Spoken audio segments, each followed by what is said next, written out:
Bienvenidos a Memorias del Presente, una conversación sobre el informe que la Comisión de la Verdad le acaba de legar al país. Hoy vamos a conversar en este rato con dos personas que nos van a compartir sus análisis, sus puntos de vista y sus experiencias sobre vivir en Colombia, trabajar en Colombia y pensar el conflicto armado y las posibilidades de paz en este país. Ellos son Erika Dietes, artista visual, mucho gusto. Hola Patricia, encantada de estar aquí. Y Gonzalo Restrepo, pues expresidente del Grupo Éxito, como lo conocemos localmente, y una persona que estuvo en el equipo negociador de La Habana en un momento muy importante de ese proceso. Muchas gracias por estar acá. Mucho gusto estar contigo y con toda la audiencia. Bueno, vamos a empezar como recordando que la Comisión de la Verdad nos entregó un informe muy extenso que todavía está publicándose y que el país y los ciudadanos colombianos vamos a tener el deber y el compromiso de estudiar, de discutir y también de debatir, pero que digamos que es el legado de contribución a la verdad que hace una de las instituciones que resultaron de los acuerdos, del acuerdo de paz. Ese informe se conoció hace unas semanas y nos dio unos elementos noticiosos importantes, es decir, digamos que los elementos de mayor actualidad en esos días estuvieron dados por las cifras que la Comisión de la Verdad entregó. Y si bien detrás de las cifras hay cantidad de historias, las cifras ayudan como a darle la magnitud a lo que nosotros vivimos en 60 años de conflicto. Yo quisiera empezar por ahí, por recordar una cifra que para mí fue sorprendente, y es que la Comisión nos dice que puede hablarse de 450.000 personas muertas por homicidio en razón del conflicto en ese tiempo. Y quisiera preguntarle, Gonzalo, esa cifra, ¿qué revela de este país? ¿Usted cómo analiza esa cifra? Sí, Patricia, para mí esa cifra es absolutamente horrorosa. Tenemos que tener en cuenta que no es en toda la historia de Colombia, es a partir de 1985, o sea que en un periodo supremamente corto, digamos que de una sola generación, estamos hablando de 450.000 personas muertas, estamos hablando de cerca de 9 millones de desplazados, estamos hablando de 1 millón de personas que se han tenido que ir a vivir a otras latitudes. Es una cifra que no podemos esconder debajo de una hoja. Es una cifra que tenemos que entender, aceptar que existe, que se dio, que representa las consecuencias nefastas de un conflicto en el cual tiene que ver toda la sociedad, sin llamar a unos culpables exactamente y a otros víctimas, sino que es algo que nos pasó, es algo que en el seno de esta misma sociedad tenemos que corregir, y para ello no podemos ser negacionistas de lo que hay en elementos de verdad sobre las causas, sobre los porqués y sobre los cómo esto se dio, para no volver a repetir. Sí, esas cifras, a esas cifras que usted menciona hay otra que a mí me afecta particularmente y que viene como consolidándose en los últimos años, Erika, y es la del número de personas desaparecidas. La Comisión de la Verdad está hablando de 120.000, aunque otros informes proyectan que puede ser más. Para usted que ha trabajado con personas que están buscando a sus hijos, esperando saber algo de sus seres queridos, esa cifra, ¿qué le revela? Por decirlo en términos tuyos, ¿qué fotografía de país te hace esa cifra? Pues Patricia, no deja de ser simplemente macabro, ¿no? No deja de ser simplemente terrorífico pensar que, me dices las cifras, son 120.000 que están registrados en el informe. Yo lo que me pregunto es cuántos faltan por sumar a esa cifra, porque el caso de la desaparición es además muy particular en ese sentido también de las denuncias, ¿no? Entonces no deja de ser devastador, por decirlo menos, pensar que hay 120.000 familias como mínimo en una latencia, en una ambivalencia absoluta de no dar por muerto a su ser querido y seguirlo esperando todos los días y no lo dan por muerto porque no hay una confirmación oficial. Esa tarea no se le puede pedir a una madre que la haga, que determine si su hijo está vivo o muerto. Entonces lo va a seguir esperando siempre. Entonces me parece que simplemente es la descripción del horror, del dolor y la locura que padecen muchos hogares colombianos. En alguna entrevista en la que conversaron con usted, Erika, decía que ir a ese paisaje de la desaparición, de esa ausencia, era un poco como ir al infierno. Y luego usted hace unas obras pues, en las que los rostros de las mujeres sufrientes van a la iglesia, van a los altares sagrados. Cuando usted dice infierno, ¿a qué se refiere? O sea, ¿qué es lo que usted ha conocido del drama de estas familias? Me refiero como infierno no solo en la acepción católica, pienso también como más en el espacio del dolor, en el espacio de un dolor que no termina nunca ni tiene la posibilidad de terminarse. Entonces el infierno tiene que ser, y lo he escuchado de vivos testimonios, básicamente estar vivo, padecer la vida. Ese tiene que ser el infierno, padecer la vida. Esa es una expresión bastante importante, dura, de la mirada que usted ha hecho de esta situación. Y frente a eso, Gonzalo, usted en alguna entrevista también dijo que deberíamos sentir vergüenza, pues por supuesto de la cifra, pero de ese sufrimiento, de haber provocado ese sufrimiento que expresa Erika de una manera tan fuerte. ¿Qué lo lleva a usted a pensar que deberíamos sentir vergüenza de esto? Sí, yo lo que creo es que Colombia se aisló en silos. Los mayores en un lado, los jóvenes en el otro, creó distintas clases sociales, no hizo una verdadera integración de las distintas orígenes raciales, de unirnos todos en una sociedad. Los ricos son iguales a los pobres, y así en Colombia hemos vivido en esos silos durante muchísimo tiempo y no hemos podido generar un verdadero país, una verdadera sociedad que tenga grandes propósitos de llegar como una sola nación a un solo lugar, sino que digamos que cada uno de esos silos ha estado diciendo, bueno, aquí voy yo, voy con los míos, voy por mi cuenta, y en verdad somos como muchas naciones en una. Y esas naciones en muchas ocasiones han entrado en conflicto, e incluso el conflicto se ha podido degradar en una verdadera guerra. Y seguirle echando la culpa a quien lo inició o quien empezó la partición de esa nación, que a lo mejor simplemente nunca se dio completamente, no ayuda para nada. Lo único que ayuda es verlo como uno podría ver, por ejemplo, cuando pelea con un amigo bueno de toda la vida. La única manera, solamente hay dos soluciones. Una, sigamos peleados para siempre. Y la otra es, sentémonos a hablar a través de esa comunicación, a través de oírnos el uno al otro. Al final nos podemos mirar y podemos decidir, hombre, la amistad es muy valiosa, somos lo mismo, nos vamos a perdonar y vamos a seguir adelante como uno solo. Eso no quiere decir que las cosas no ocurrieron, quieren decir que estamos poniendo de nuestra parte para hacer un nuevo comienzo, ahora sí, como sociedad y como nación. Lo que usted dice me hace pensar en esto. Cuando hablamos de conflicto armado y cuando leemos los informes no solo de la Comisión de la Verdad, sino de otros estudios pues que se han hecho en Colombia, muchos y con mucha frecuencia, vemos los actores armados con un protagonismo muy importante porque son, digamos, los que están en el campo con las armas, y ahí aparecen pues grupos claramente identificados, guerrillas, paramilitares, la fuerza pública en esa confrontación, elementos como el narcotráfico, la impunidad, bueno, una descripción del conflicto como una materialidad que se puede explicar así y descomponer en partes.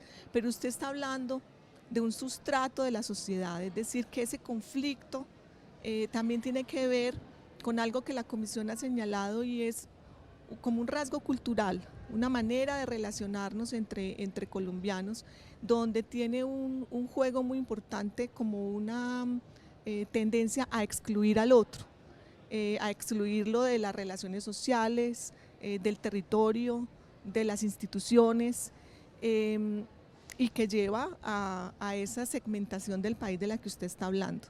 A mí me gustaría que usted nos contara un poco desde su mirada y su experiencia, cómo esas relaciones basadas en la exclusión tienen impacto en la economía. Eso cómo se ve en un sector del país que es tan importante porque es donde se mueve finalmente el capital y de donde pueden venir las condiciones materiales de vida. Sí, Patricia, mira, es que el conflicto se puede dar de forma armada.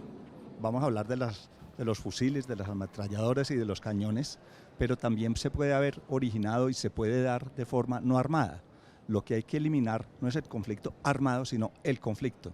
O sea, ¿por qué se está dando este distanciamiento tan grande en la sociedad? ¿Por qué vivimos en un país donde hay 20 millones de personas que no pueden estar seguras de tener 3 comidas al día?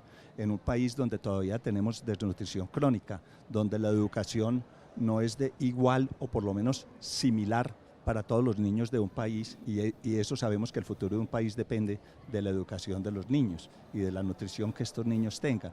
Entonces yo creo que el conflicto siempre ha existido o por un tiempo muy largo, y lo que nosotros tenemos que hacer es unirnos a entender que eso es así y eso hay que resolverlo, donde en mi opinión la diferencia es más grande, y eso lo trata el punto 1 del acuerdo de paz negociado en La Habana, es la diferencia que hay entre la ciudad y el campo colombiano.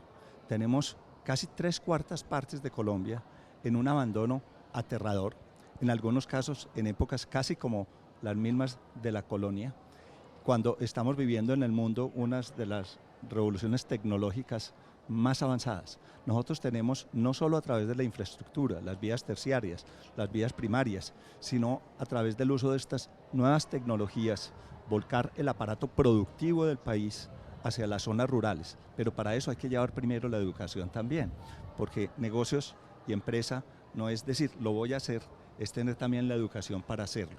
Y la forma de salir que tiene Colombia, creo yo, la mejor de todas, es volver productiva su tierra. Es el país que tiene más recursos explotables y que tiene más balance entre esos recursos. Y no hacerlo en este momento es un pecado mortal. Yo creo que el gran cambio que debemos hacer ahora es mirar hacia el campo colombiano, donde están los mayores problemas sociales y donde están las mayores oportunidades empresariales.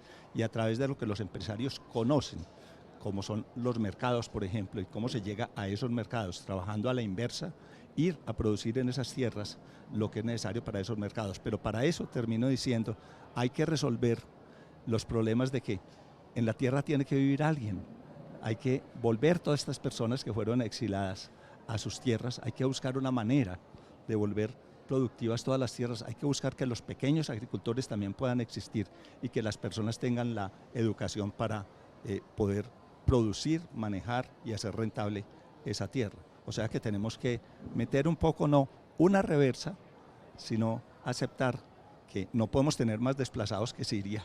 Tenemos que volverle a dar un hogar a todos los colombianos y además hacer de eso el mejor negocio de Colombia.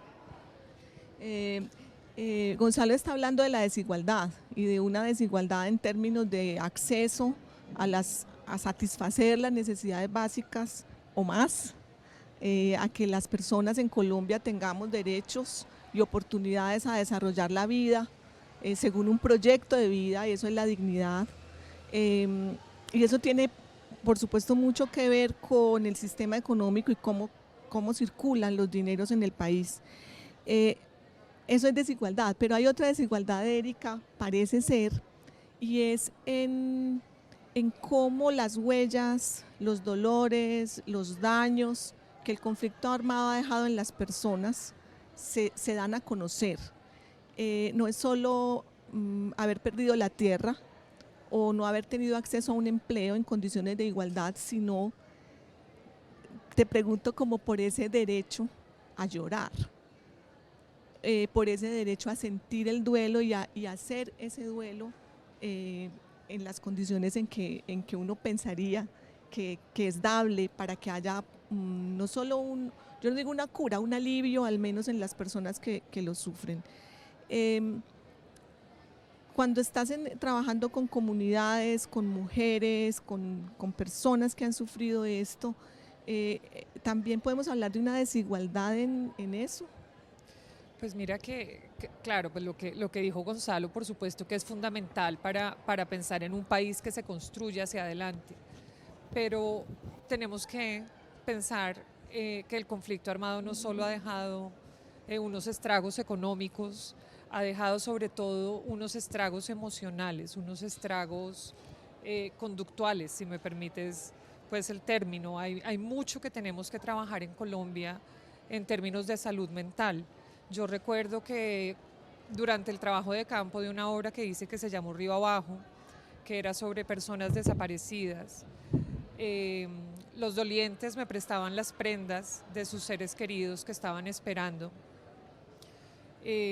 Bueno, prendas pues que sobra decir, ¿no? Que las llevaban incluso en el desplazamiento, ¿cierto? Personas que se desplazan y tienen que salir ya mismo con lo que tienen puesto, llevan una prenda, una muda para el hijo que de pronto llegue y nos alcance allá. Ahí hay que pensar una cantidad de cosas a nivel psicológico, de esto que yo hablaba de la latencia, de un duelo suspendido, como lo llama Ileana Diegues.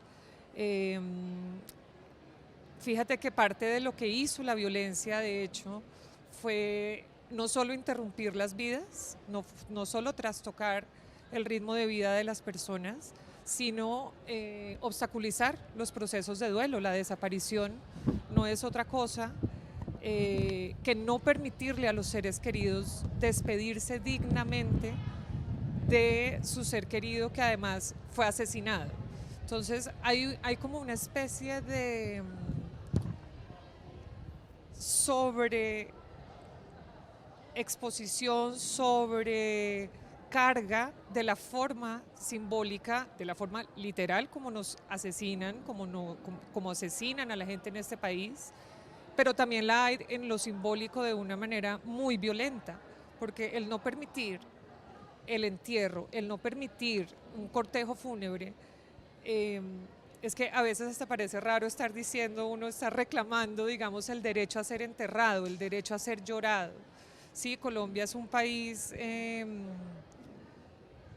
de alguna manera tan devastador que lo que reclamamos, lo que como sociedad se reclama es el derecho a enterrar los muertos, no el derecho a vivir dignamente. Entonces yo creo que a partir de ahí sí creo que desescalar el conflicto, por supuesto, es fundamental. Mejorar las condiciones sociales, pero por supuesto atender lo psicológico para que todos entendamos la dimensión del duelo desde el duelo de cada uno. No existe dolor más grande que la pérdida personal. ¿Sí? Solo a través de la pérdida de un ser querido yo puedo dimensionar lo que significa esa misma pérdida para ti. Entonces creo que desde ahí, desde el autorreconocimiento y el reconocimiento del dolor y del duelo también es donde nos tenemos que seguir construyendo como sociedad. Vamos a escuchar al comisionado Saúl Franco, vamos a saber qué averiguó él sobre los impactos y también sobre las maneras de afrontar estas situaciones de dolor como las que hemos vivido los colombianos.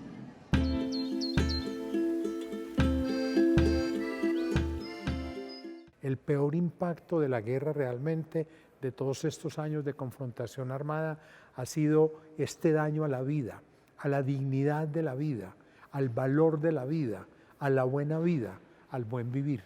Y de ahí, digo, se desprenden una cantidad de impactos en otros niveles. Quiero destacar también entre los impactos el enorme impacto a la democracia y el impacto en la naturaleza. En la democracia, en el sentido de que aquí, en muchas regiones del país, se volvió prácticamente imposible organizarse, participar activamente, ejercer liderazgos, porque se ha habido una acción violentísima contra sindicalistas, contra organizaciones campesinas, contra organizaciones de mujeres, contra organizaciones indígenas, contra organizaciones universitarias. O sea, ha habido una andanada realmente y sostenida en el tiempo contra estos sectores. Y eso es dañar la democracia, porque impide la organización y la participación. Porque la participación no es solo la participación electoral, es la participación en la toma de decisiones, es la participación en poder decidir si en una región se hace o no minería, si se emprende o no tal obra gigantesca, etcétera. O sea, es la participación en las decisiones colectivas y en las orientaciones y los valores de la sociedad, pero también en la cuestión electoral. ¿Cuántos candidatos, no solo de izquierda, de derecha, de los partidos liberal, conservador, han muerto en este tiempo por culpa del conflicto, no por cuestiones personales particulares, como parte del conflicto? Entonces hay una afectación muy grande a la democracia. Hay regiones donde la gente por mucho tiempo no ha podido votar o ha tenido que votar forzada por determinado candidato o candidata. ¿Cuántos candidatos han muerto a lo largo de este periodo? O sea, hay una afectación grave, de fondo, a la democracia, y uno esperaría a futuro que en la medida en que superemos esta confrontación armada, seamos capaces de llegar a construir una verdadera democracia. Y quería señalar también la cuestión del impacto en la naturaleza. Mire, en este capítulo de impactos hemos pensado mucho en eso y hemos encontrado que realmente la naturaleza ha sido otra de las grandes víctimas de esta confrontación armada, en muchas maneras. Uno, porque el medio ambiente ha sido muy deteriorado por algunas modalidades de la guerra y de los problemas afines a la guerra, porque se ha abusado de la naturaleza. Esto que ha pasado, por ejemplo, con tantos bombardeos que ha visto, eso es una herida en la entraña de la tierra. Esta intoxicación prácticamente de grandes campos de la naturaleza con la cuestión de las fumigaciones. Eso es otra forma de alterar la naturaleza. El sembrar de minas antipersona tantas regiones del país que todavía no hemos podido superar eso, y al revés, ahora parece que está volviendo a haber este sembrado de minas. Son muchas formas de abusar de la naturaleza. El uso indebido de animales. Aquí hemos tenido burro bomba, caballo bomba, o sea, aquí hemos llegado a unos extremos de barbaridad muy grandes.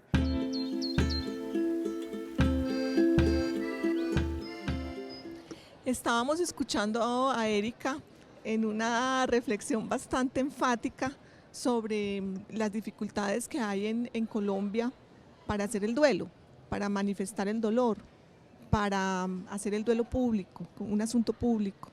Y a mí me gustaría, Gonzalo, que usted me contara qué opina de lo que Erika está proponiendo. No, pues lo que Erika dice es lo primero, lo esencial y la verdad. Yo soy una persona maximalista, guardo todo, tengo las tareas de mis hijas desde kinder, cualquier medallita que se ganaron, pero ¿qué tal si uno tiene las cartas de mi mamá? Si uno tiene todo eso, pero no tiene a la persona que hizo todo eso y no sabe por qué no la tiene y no la puede encontrar, ¿cómo será de inmenso ese dolor? Es una manera mía de describirlo. Y yo creo que lo primero, si es que la nación entera, la sociedad, debe hacer el mayor esfuerzo por encontrar las personas desaparecidas y por saber cuál fue su historia, cuáles fueron sus últimos momentos y qué verdaderamente pasó. Solo así se puede empezar a olvidar. Y luego, si uno logra parcialmente, porque puede que nunca logre olvidar totalmente, uno puede entender, y al entender puede iniciar ese proceso de perdón que lleva a que la sociedad pueda hacer el otro proceso de reconstrucción, que es el que yo llamaba antes de volver a empezar. Erika, hay una fotografía en una de las exposiciones tuyas de relicarios. Los relicarios, voy a decirlo en mis palabras, son unos cofres ámbar que permiten, hechos en un material especial, donde se guardaron o se conservan objetos de personas desaparecidas. Entonces hay un relicario por cada persona a la que le dedicaste el trabajo con su familia. Hay una fotografía de la exposición en la que hay una mujer de rodillas abrazando esa urna. Y en otra parte habías dicho que a veces para muchas personas el único lugar de oración o de recordar a su hijo es la fotografía, porque no quedó sino una foto, ¿cierto? Cuando vemos esas imágenes y volvemos a lo que estaba diciendo Gonzalo y sabemos que no hay un cuerpo, el arte está haciendo ahí un trabajo más allá, más que estético, un trabajo de acompañar, de reponer, de reparar. Ese gesto de esa mujer de rodillas frente a una de tus obras es muy impactante. Y me gustaría preguntarte,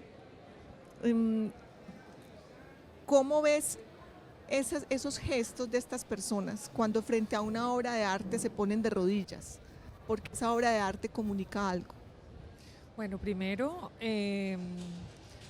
precisarte que el reto de una obra como Relicarios justamente fue tratar diferentes tipos de victimización a manos de diferentes grupos armados, legales, ilegales. Los relicarios conservan testimonios no solo de personas desaparecidas, también de personas asesinadas, de sobrevivientes de violencia sexual, de destierro, personas secuestradas, pues que ya están en libertad, que dieron su testimonio de su secuestro. Entonces, la obra Relicarios es una obra que apunta, lo que yo intentaba hacer era poner exactamente en el mismo nivel, la obra está a ras de piso, todos esos recuerdos, como todo lo que cada familia quisiera para honrar la memoria de la tragedia que vivió, sea el hijo que se está esperando, sea, como te digo, contar los 15 años de secuestro. Entonces es una obra que le apunta, digamos, como a recoger esos dolores, ese duelo que como país tenemos que hacer de cara pues a todos los tipos de victimización. El tema con los desaparecidos sí fue muy especial en Relicarios. De hecho, Relicarios me dejó como herencia una nueva obra que estoy trabajando que se llama Oratorio por los Desaparecidos. Y es que en Relicarios se hizo muy evidente que las familias de los desaparecidos visitaban muy frecuentemente la exposición. De hecho, iban con flores, todas las mañanas en el Museo de Antioquia teníamos que recoger lo que habían dejado las familias el día anterior, tocaban mucho la urna, se volvió un lugar de oración. Hay algo que, como te dije anteriormente, el tema de la reparación espiritual, como lo estábamos tratando de nombrar, no pensando en algo que se repara, porque hay algo que yo cuento pues como con cierta nostalgia de mi trabajo, y es que lamentablemente cuando llega mi trabajo, cuando yo estoy trabajando con alguien, sé que partimos de la base que lo ha perdido todo, absolutamente todo. ¿Sí? No hay absolutamente nada allí que no diéramos porque no estuviera. ¿Sí? Entonces, en ese sentido, sí, Relicarios, digamos, este gesto de la obra, de las personas que se apropiaron de la obra, fue muy importante, y pienso que el arte es para eso, ¿no? Pienso que el arte debe justamente tratar de darle alguna forma, algún espacio, sobre todo y ante todo en lo sensible de cada uno de los espectadores, entendiendo que el espectador puede ser un doliente de la obra que se está viendo, ¿cierto? Puede ser la mamá, puede ser el hermano, o puede ser simplemente alguien que se dejó tocar por alguna experiencia que vio en la obra y en su lado sensible lo lleva por siempre marcado como algo que puede llegar a ser muy transformador para la sociedad. Es desde ahí donde yo creo que el arte vale la pena. Sí, Erika, vos has dicho que es infame que los duelos se tengan que hacer en privado por miedo o por vergüenza o por estigmatización. No porque no sea un derecho hacer un duelo en privado, sino porque prácticamente en esta sociedad como que se impide hacer un duelo en público y vos llamas la atención sobre la necesidad de eso. Y ahí me viene una imagen, recuerdo mucho a doña Marta Inés Pérez de Echeverry. Ella fue la esposa de Gilberto Echeverry, gobernador, ministro, una persona muy, muy prominente en Antioquia y en el país y un trabajador por la paz. Y doña Marta en alguna ocasión hizo la fila, la larga fila que se hacía en el Palacio de Exposiciones donde las personas iban a inscribirse como víctimas. Y eso fue noticia y salió en los noticieros, que doña Marta Inés, una persona vinculada a un hombre, a una familia a la que se le reconoce pues una gran trayectoria social y de servicio en instituciones y en público, hacía la fila como cualquier otra mujer viuda en Colombia. Eso fue noticia, y fue noticia porque no sabíamos que personas vinculadas a estos sectores hicieran la reclamación por ser víctimas y pusieran frente al Estado su caso y pidiera protección. Y a ella la entrevistaron y ella, bajo el sol de esta ciudad, decía: yo soy igual a todas las mujeres que hay acá y soy tan igual que no he recibido la protección del Estado. Y fue llamativo escuchar a una persona vinculada a lo que hemos llamado las élites haciendo esa reclamación en público.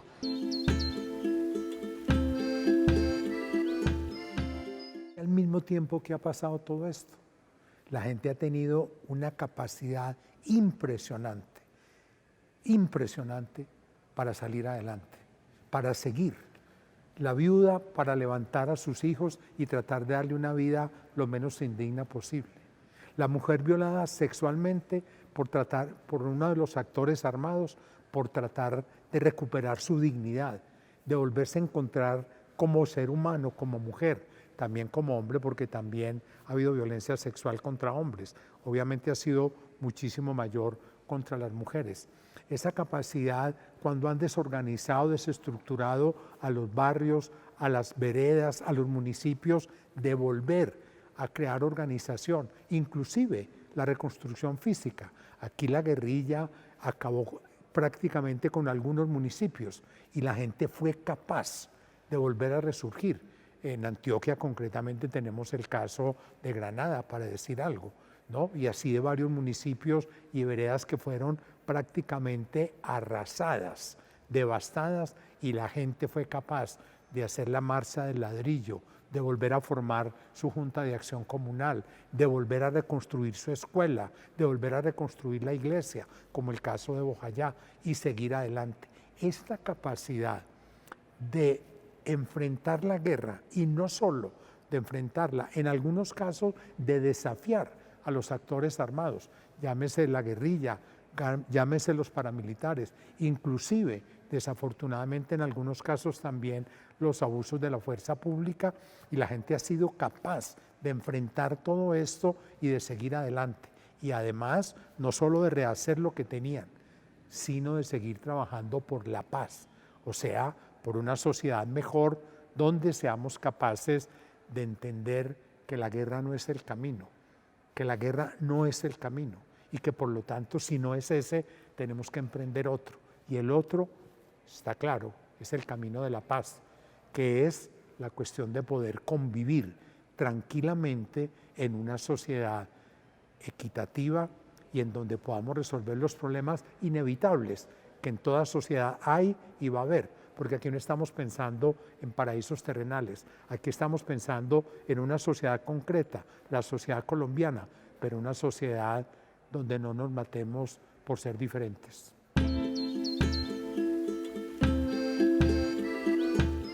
Quisiera preguntarle a Gonzalo si realmente las personas vinculadas a grupos de poder económico político en Colombia han podido hacer sus duelos y por qué parecen tan ausentes en el discurso público sobre esto. Es una respuesta muy difícil de dar, pero quiero empezar por decirte lo siguiente tal vez y al público también. Mi padre fue muy amiguero y tenía un amigo poco más joven que él, que era Gilberto Echeverry. Y yo crecí escuchando como yo era el mayor en mi casa, las conversaciones entre Gilberto y mi padre, después de la comida, por ejemplo, durante muchos, muchos años. O sea, un profesor en mi vida fue Gilberto y me enseñó muchas cosas sobre lo social, sobre el empresariado, sobre cómo construir sociedad, etcétera. Luego vino esa tragedia tan terrible, acompañado de Guillermo Gaviria, a quien también conocí mucho y trabajamos fuertemente el tema de la nutrición. Y por supuesto, a través de Gilberto, a Marta, pues su esposa. No me extraña para nada la historia que tú estás contando. Y siempre me ha descrestado la dignidad, la elegancia, incluso el trato que he sentido de esa familia, sabiendo que yo estuve sentado con los victimarios en La Habana, frente a frente, negociando y buscando una paz, y cómo no los he visto o no los he sentido, por lo menos, antagonistas a esa idea, y cómo han comprendido. Me parece que tienen un nivel de aceptación, de comprensión y de entendimiento de lo que hablábamos ahora, de que en algún momento hay que volver a empezar, pero esta vez empezar bien. Yo sí creo que los empresarios, las personas adineradas, etcétera, han sufrido mucho las consecuencias de esta guerra, y sobre todo el fenómeno del secuestro y las extorsiones. Y de alguna manera pienso que no han hecho del todo el ejercicio de compartir ese dolor, de ensayar el camino del sanamiento, sino más bien de permanecer unidos, pero muy silenciosos, muy callados y muy bajo perfil, para poder seguir. Y de pronto los invito a ellos, que son mis compañeros empresarios, a que hagan el otro ejercicio, el de estar ahí y tratar de sentirse como cualquier otro colombiano, de cualquier otra clase social, que su hijo murió en la guerra, sea del lado de la guerrilla, sea del lado de los militares, sea una de las víctimas que fue desplazadas o que murió en un Bojayá, y traten de ponerse en sus zapatos, que expresen también su dolor, para que todos lo hagamos en un solo grito y podamos pasar esa página. Eso es más o menos lo que me inspira a mí, tan bonito lo que tú estabas comentando. Sí, esos puentes necesitan construirse, ¿cierto? Y quisiera preguntarle a Erika cómo el arte construye esos puentes. ¿Has trabajado digamos, con campesinos, con personas de los barrios populares de las ciudades? También has tenido la oportunidad de trabajar con poblaciones con mayor acceso a recursos y atención del Estado. ¿Cómo ha sido esa conversación y ese camino para que también ellos puedan contar lo que les pasó? Es que yo creo que ahí es fundamental como percibir un poco desde dónde estoy postulando yo mi trabajo. Yo no, digamos que yo, algo que reitero mucho cuando hablo de mi trabajo, es que yo he trabajado con dolientes del conflicto armado colombiano. Eso pues es algo que vengo trabajando con ese concepto desde que empecé la obra Río Abajo. Eso quiere para mí decir, es que yo, digamos, como lo principal, yo me estoy acercando a esa persona, es para que me cuente a partir de su dolor propio. No tiene, digamos que sí, efectivamente hay cosas que pasan por una condición de mayor capacidad de recursos, de menor recursos, pasan, digamos, también por un tema sociopolítico, pasa pues por la ruralidad, pasa por muchísimas condiciones, pero como el sujeto principal para mí del trabajo es el dolor, el sujeto que está en duelo, quien se conduele. Allí es donde he podido trabajar con personas, es decir, trabajo con colombianos que lo han perdido todo. Eso ahí ya hace como una reflexión que nos saca de cualquier marco de estrato económico, nos aleja de cualquier marco, de cualquier contexto político, porque he trabajado muy cuidadosamente, por cierto, con víctimas de todos los grupos que han habido en Colombia. Entonces digamos que también el tema de quién es el perpetrador de esa violencia no es lo principal, no es la voz que se levanta en mi trabajo, se trabaja con las consecuencias de ese dolor. Entonces insisto como que de pronto este tema pues que estabas hablando ahorita pasa también por la falta también del reconocimiento, del autorreconocimiento de la dimensión de la pérdida que te ocasionó a ti la violencia, ¿sí? Que no, de hecho es algo pues que en diferentes contextos de agrupaciones de víctimas en algún momento pues se habló, ¿no? Que no necesariamente ser víctima en Colombia quiere decir, y no necesariamente no significa que ser declarado víctima sea que no tienes recursos económicos. Las víctimas no están reclamando un mercado, las víctimas están reclamando justicia. Entonces desde ahí es donde esa reclamación y ese tema, digamos, de pasar por una denuncia ante el Estado tiene que ver más con un reclamo de justicia que de posición económica. Entonces desde allí es donde yo pienso que el arte justamente es el que permite trazar estos lazos, es el que permite, por ejemplo, yo en mi trabajo jamás, por muchas razones, empezando pues por los años en que empecé a trabajar, no nombro de quién es la prenda ni de quién, eso es una decisión que toman los dolientes, los familiares. Hay personas que quieren poner explícitamente su identidad, así lo hacen, pero por decisión propia. Yo no estoy contando la historia a través de la obra, la sé yo, está en mis cuadernos de apuntes, pero el público puede acercarse a eso justamente para desdibujar este entramado de clasificaciones que tenemos como país que no nos permite hermanarnos en algo tan humano como es la pérdida. Bueno, vamos a escuchar nuevamente al comisionado Saúl Franco, que nos habla de los impactos del conflicto armado y de cómo los colombianos lo han afrontado.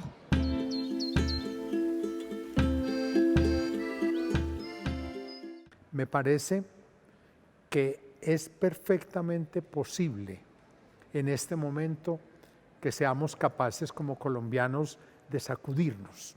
Yo diría, si con el informe de la Comisión de la Verdad y todo su legado, en todas las formas posibles, de la cantidad de documentos que vamos a entregar, de análisis, de interpretación, de explicación de las cosas, en la cantidad de obras artísticas que se han producido y que se van a producir, en la cantidad de debates que ha habido y que vamos a tener, y así en muchas otras formas de fotografía, de teatro, etcétera, de bases de datos de una solidez enorme, porque todo esto le va a quedar al país. La comisión, nosotros no nos vamos con nada.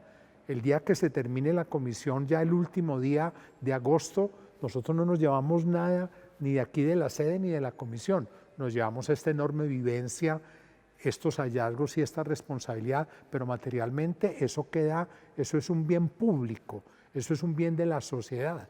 La comisión nunca fue nada ni de un sector, ni de un grupo, ni de un gobierno, ni de un presidente, sino que es una riqueza de la sociedad.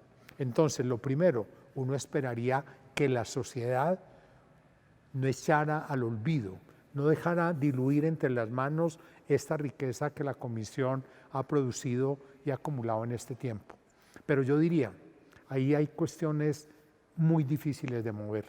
Yo confieso públicamente, veo a la sociedad muy crispada, muy a la defensiva o a la ofensiva, pero no veo como un clima como de poder, como salirnos de nuestra área de confort, de lo que siempre hemos creído, de la defensa de nuestros intereses personales y que seamos capaces de desprendernos por un momento de eso y asomarnos a este espejo de la realidad que la Comisión le quiere plantear al país para a partir de esa remirar las cosas, volver a pensar, volver a sentir la magnitud de esto que ha pasado y a partir de esa sacudida, de ese pellizcarnos todos, de ese renunciar por un momento a nuestro propio interés o al de nuestro grupo o familia o partido, no, que por un momento pensemos como miembros de esta sociedad tan golpeada por este conflicto y a partir de esa sacudida veamos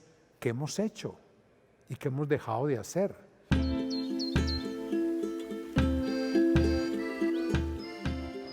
Gonzalo, se ha extendido un poco la idea, o se ha pretendido extender la idea de que cuando la economía va bien, el país va bien.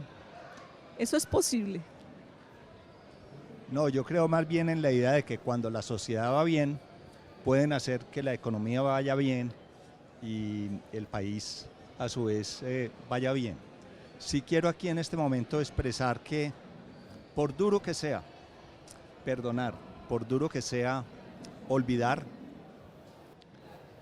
estamos haciendo una invitación a toda Colombia de que nos juntemos porque también vamos a tener una descendencia. Hay otros que seguirán después de nosotros y que de lo más importante de esta conversación es la no repetición.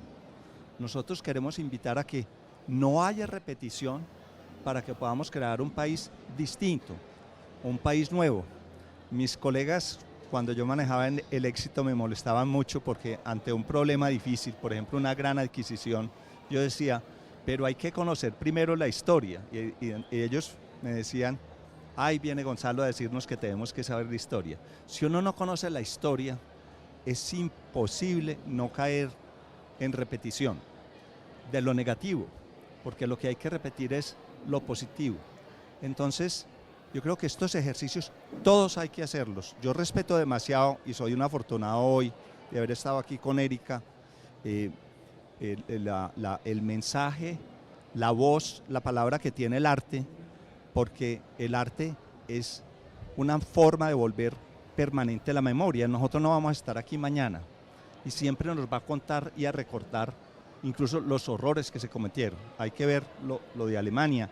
A mí me han invitado a foros después del armisticio a hablar en Francia, por ejemplo, con los jóvenes de hoy que no vivieron ni siquiera la Segunda Guerra Mundial, para que no vayan a cometer los errores que nosotros aquí en Colombia y otros en África, etcétera, han cometido. Pero no podemos olvidar que hay un futuro y la invitación que yo digo es, bueno, entendamos esto, hablémonos, contémonos estos problemas, perdonemos también, pero creemos una nueva nación que si bien no será libre enteramente de todas estas problemáticas sociales, pueda vivir en paz y pueda crecer de una forma productiva, generando condiciones económicas mucho mejores para los que hay. Voy a decir una sola, el Internet. Si nosotros llegamos a toda la parte rural colombiana con una señal buena de Wi-Fi, ¿cuántas personas, aunque no tengamos carreteras, podremos educar en esa Colombia rural que hoy no puede tener ni siquiera una escuelita? Hagamos cosas prácticas también. Los empresarios los invito, ellos conocen de eso y lo podemos hacer. Y sintámonos optimistas de que una nueva Colombia en paz y de la mano sí es posible. Sí, eso que usted acaba de decir me da pie a hacerle dos preguntas, una a usted y otra a Erika. En las recomendaciones que la Comisión de la Verdad deja, hay una que dice hacer de la paz un proyecto nacional. Y en el corazón de esa recomendación está el problema de la tierra. Tierra que ha sido, digamos, acumulada, acaparada por pocos empresas o personas o conglomerados en el país. ¿Qué impacto tendría en la economía una titulación de tierras a los campesinos o una distribución de los baldíos, por ejemplo? Yo creo que tendría toda la importancia y que se puede hacer. Hay suficiente tierra en Colombia, suficientes tierras baldías que no son de protección, hay suficientes pruebas legales de los orígenes y la pertenencia de la tierra, pero se empieza por hacer un catastro. Uno no puede actuar sobre algo que no ha contado, que no sabe las cifras, que no tiene las dimensiones y los tamaños. Todos los países que han sufrido grandes guerras y grandes conflictos han empezado por hacer un catastro, que es saber qué tienen, cómo lo tienen, en qué condiciones lo tienen y dónde lo tienen. Y Colombia de lo primero que dice el punto 1 del Acuerdo de La Habana es: hay que hacer la reforma rural y se empieza por el catastro rural. Muchos países nos quieren ayudar con la financiación de ese catastro, pero no lo hemos hecho y eso es un pecado que tiene Colombia. Y yo invito a que ahora sí hagamos ese catastro y hagamos una distribución de la tierra equitativa, que hay absolutamente para todos si se hace bien hecha, y las cosas pueden hacerse bien hechas o mal hechas. Entonces, trabajemos en eso. Bueno, ese es un asunto material, ¿no? El tener el acceso a una parcela propia, poderla cultivar, poderla hacerla productiva y por supuesto generar impuestos para que puedan ser invertidos también en el bienestar. Pero hay otra dimensión y usted la mencionaba ahora, que es eso intergeneracional o transgeneracional, un conflicto que según la Comisión ha afectado a 3 generaciones y usted hace un llamado y dice, bueno, para las venideras. Y ahí es donde yo lo conecto con una recomendación de la Comisión que dice diseñar y poner en práctica una política de memoria y verdad en el país. Y una de las ideas es fortalecer, construir, poner a funcionar un Museo Nacional de la Memoria. Y ahí yo quisiera que Erika, que ha trabajado con materiales museográficos de exposición de arte, nos cuente qué importancia puede tener eso o si podría haber otras formas de darle vida a que la memoria y la verdad tengan sentido en este país. Yo creo que un poco la invitación que nos hace la comisión, pues en ese punto del museo, tiene que ver con quién genera el relato, ¿no? Hay como, y bueno, hemos vivido en Colombia, todavía no está el museo y ya han pasado muchísimas inconvenientes o conflictos en términos de qué es lo que se está contando en el museo. Yo como artista trabajo mucho pensando en las reflexiones de Todorov. ¿Para qué la memoria? ¿No? Una memoria que es la que yo trato de construir es una memoria ejemplar, que es una memoria que nos permite conocer qué pasó, cómo pasó, cuándo pasó, pero que sirva como un eje transformador para construir hacia adelante. Entonces, el museo pues, es fundamental, creo que no debe quedar en un único Museo Nacional de la Memoria, porque de hecho las organizaciones de víctimas vienen desde hace muchísimo tiempo trabajando en situaciones completamente adversas. Digamos lo complejo, yo recuerdo que cuando yo empecé a hacer Río Abajo, todavía no se hablaba de desaparición tan en la esfera pública. Era complejísimo uno decir que se iba a hacer una exposición de arte a Granada, Antioquia. Eso era como un acto de absoluta locura. Pero sí creo que es necesarísimo reconocer todo lo que las organizaciones de víctimas han venido haciendo. Se debe recoger en un espacio como el Museo Nacional de la Memoria, pero no descuidar. Creo que debe ser algo que se trabaja de las comunidades hacia Bogotá y de Bogotá hacia las comunidades. Sí tiene que ver como estoy un poco pues como en desacuerdo en términos del olvido.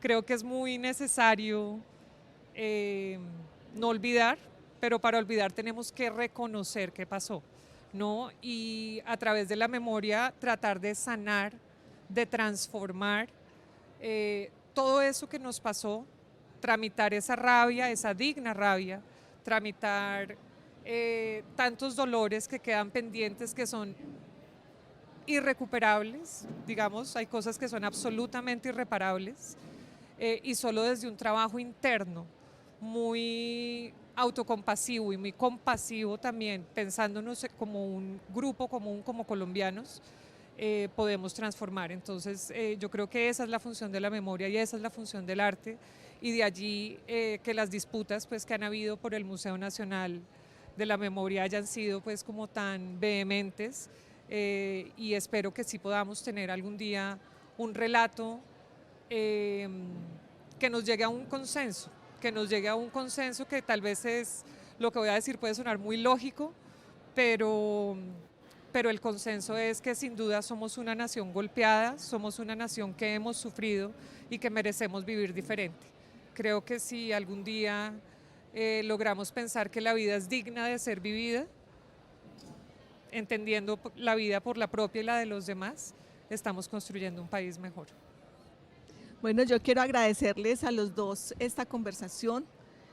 Yo creo que nos deja planteadas unos puntos de encuentro entre dos mundos que a veces parecen tan distintos, el mundo de lo económico, del dinero, de la materialidad, y por otro lado el mundo de las emociones, de la expresión, de los símbolos, de la memoria. Y creo que ese es un puente que hay que tender, porque a veces también el país, al no tender esos puentes, vivimos como en realidades paralelas muy diferentes. Entonces, muchas gracias a los dos por esta conversación, y a ustedes muchas gracias por acompañarnos en Memorias del Presente.